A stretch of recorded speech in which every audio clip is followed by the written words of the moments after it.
5 ఒత్తులతో దీపం వెలిగించాలి. జూలై 21 నుంచి ఆగస్టు 20 మధ్య పుట్టినవారు 3 ఒత్తులతో దీపారాధన చేయాలి. ఆగస్టు 21 నుంచి సెప్టెంబర్ 20 మధ్య పుట్టినవారు 6 ఒత్తులతో దీపం వెలిగించాలి. సెప్టెంబర్ 21 నుంచి అక్టోబర్ 20 మధ్య పుట్టినవారు 7 ఒత్తులతో దీపారాధన చేయాలి. అక్టోబర్ 21 నుంచి నవంబర్ 20 మధ్య జన్మించిన వారు 2 ఒత్తులతో దీపం వెలిగించాలి.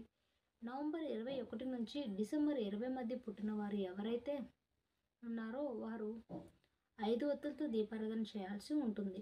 డిసెంబర్ 21 నుంచి జనవరి 20 మధ్య వారైతే 6 ఒత్తులతో దీపం వెలిగించాలి. జనవరి 21 నుంచి ఫిబ్రవరి 20 మధ్య పుట్టినవారు 6 ఒత్తులతో దీపం వెలిగించాలి. ఫిబ్రవరి 21 నుంచి మార్చి 20 మధ్య జన్మించిన వారు 2 ఒత్తులతో దీపారాధన చేయాల్సి ఉంటుంది. ఇలా చేయడం వల్ల దేవుళ్లకు దీపారాధన చేస్తే దాంతో ఇంకా ఎక్కువ ఫలితం ఉంటుందని పురాణాలు చెప్తున్నాయి. దీనివల్ల కూడా ఆ భక్తులకు అంతా మంచి జరుగుతుందట. ఇవి చేస్తే చాలు, ఇంట్లో ఎప్పుడూ డబ్బులే డబ్బులు. సంపదను ఎవరు కోరుకోరు చెప్పండి? ఎవరైనా సరే ఇంట్లో ఎప్పటికీ డబ్బుల కొరత రావద్దు అనుకుంటారు. మరి అలా ఎప్పుడూ ఇల్లు డబ్బులతో కలకలాడాలి అంటే ఈ వాస్తు టిప్స్ పాటిస్తే చాలు. మరి అవేంటో తెలుసా? పురాణాల ప్రకారం కుబేరుడు ధన సంపదల దేవుడు, 9 ఐశ్వర్యాలకు అధిపతి అంటారు. కుబేరుడు ఉండే ఇంట్లో డబ్బుకు కొరత ఉండదు అంటారు. సాధారణంగా కుబేరుడిని యంత్ర రూపంలో పూజిస్తారు. కొత్త ఇల్లు కట్టుకోవాలని అనుకుంటే కుబేరుడి దిశలో కడితే ఆయన అనుగ్రహం లభిస్తుంది. ఇంట్లో సానుకూల శక్తి అనేది ఉంటుంది. ధన సంపదలు వృద్ధి చెందుతాయి. వాస్తుశాస్త్రం ప్రకారం ధనదేవుడైన కుబేరుడు ఇంటి ఈశాన్యంలో ఉంటాడు. దీన్ని ఈశాన్య మూల అంటారు. ఇంట్లో ఈ దిశలోనే సానుకూల శక్తి ఎక్కువగా ఉంటుంది. వాస్తుశాస్త్రం ప్రకారం ఈశాన్యంలో ఇల్లు కట్టడం చాలా మంచిది. ఈ దిశలో ఇల్లు కడితే ఇంట్లో ఎప్పుడూ సంతోషం, శాంతి ఉంటాయి.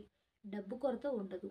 ఈ దిశలో ఇల్లు లేదా డబ్బు పెట్టి ఉంటే డబ్బు రాక పెరుగుతుంది.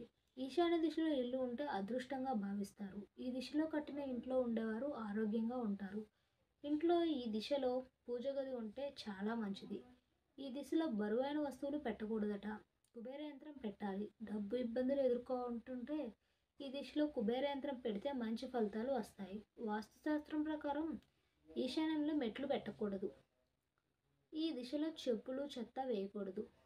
ఇంకా బాత్రూమ్స్ కూడా ఆ ప్రదేశంలో కట్టకూడదు. నెమలి పించాలతో లక్కీ ఎక్కడ పెట్టాలో తెలుసా? నెమలి పించాలతో అంతా శుభం కలుగుతుందని మనం పుస్తకాల్లో దాచుకునేవాళ్ళం. ఆ సంగతి మీకు తెలుసు కదా? వాస్తుశాస్త్రం ప్రకారం కూడా ఇదే మాట చెప్తుంది. ఇంట్లో ఎక్కడ పించాలు ఉంచితే ఆనందం, కుటుంబం, శ్రేయస్సు కలుగుతుందో ఇప్పుడు తెలుసుకోండి. నెమలి పించం కృష్ణుడికి చాలా ఇష్టమైనది. వీటిని మీ జీవితంలో భాగం చేసుకోవడం ద్వారా సంతోషంగా ఉంటారు. ముఖ్యంగా నెమలి పించాన్ని మీ ఇంట్లో ఉంచడం ద్వారా అనేక సమస్యలకు పరిష్కారం కనుక్కోవచ్చు. ఇంట్లో వాస్తు దోషాలు తొలగి కుటుంబంలో ఆనందం, సంపద, శ్రేయస్సు పెరుగుతాయి. ఇంట్లో పూజా గదిలో 2 పించాలను కలిపి ఉంచితే వివాహంలో ఆటంకాలు తొలగిపోతాయి. ఇంట్లో ప్రతికూల శక్తులు ఉంటే పూజ గదిలో 5 పించాలను ఉంచితే సానుకూల శక్తి ఇల్లంతా నిండిపోతుంది. ఇంటి ప్రధాన ద్వారానికి సంబంధించిన వాస్తు దోషాలు ఏమైనా ఉంటే ద్వారం చట్రంలో కూర్చున్న వినాయకుడిని ప్రతిష్ఠించి ఆయనపై 3 పించాలను ఉంచాలి. మీ పడక గదిలో మంచం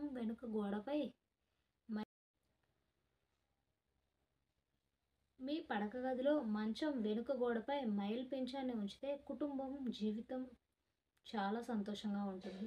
ఇంటి హాల్ లేదా భోజన గదిలో నెమలి పించాన్ని ఉంచితే కుటుంబ సభ్యుల మధ్య పరస్పర సామరస్యం, ప్రేమ పెరుగుతాయి. డబ్బుకు సంబంధించిన సమస్యలను ఎదుర్కొంటున్నట్లయితే శుక్లపక్షంలో ఇంట్లో ఆగ్నేయ మూలలో కనీసం 5 అడుగుల ఎత్తులో 2 పించాలు పెట్టాలి. ఇంకా ఇంట్లో చిరిగిన నెమలి పించాలను ఎప్పుడూ ఉంచకూడదు. అది సరైన ఫలితాన్ని ఇవ్వదు.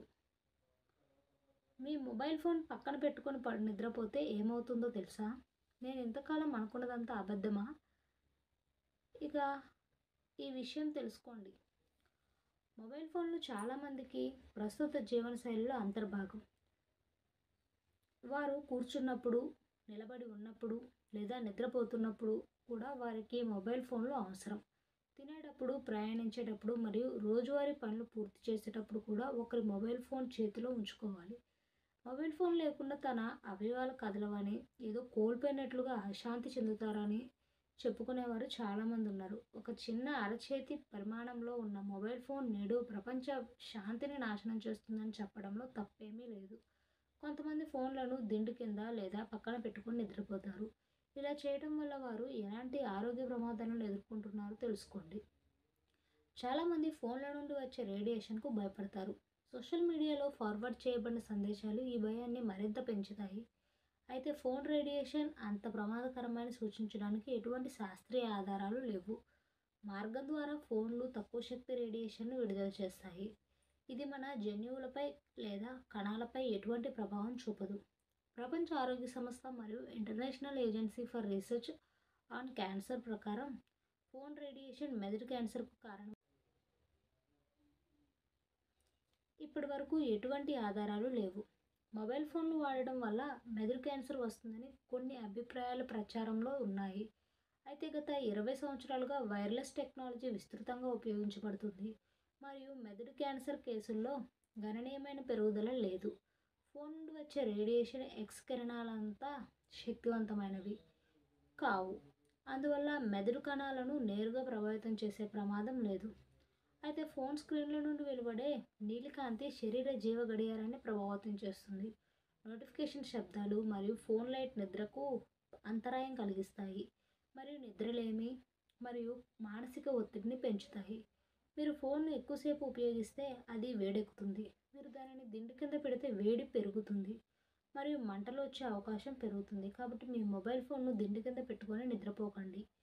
ప్రత్యేకంగా సౌకర్యవంతమైన నిద్ర కోసం పడుకునే ముందు ఫోన్ను సైలెంట్ మోడ్లో ఉంచండి లేదా దూరంగా ఉంచండి. ఛార్జ్ చేయడానికి ఫోన్ను బెడ్ దగ్గర ఉంచవద్దు. పడుకునే ముందు ఫోన్ వాడకాన్ని వీలైనంత తగ్గించండి. మొత్తం మీద మీ ఫోన్ పక్కన పెట్టుకొని పడుకోవడం వల్ల క్యాన్సర్ వస్తుందని ఎటువంటి శాస్త్రీయ ఆధారాలు లేవు, కానీ అది నిద్రలేమి, మానసిక ఒత్తిడి మరియు గుండె సంబంధిత సమస్యలను కలిగిస్తుంది. కాబట్టి ఫోన్ను దూరంగా ఉంచి సరైన నిద్రపోవడం మీ ఆరోగ్యానికి చాలా మంచిది. పాదాల వాపు సమస్యతో ఇబ్బంది పడుతున్నారా? అయితే ఈ నూనె అప్లై చేయండి. మామూలుగా ఎక్కువసేపు ఒకే చోట కూర్చున్నప్పుడు కానీ నిల్చున్నప్పుడు కానీ మనకు పాదాల వాపు రావడం అన్నది సహజం.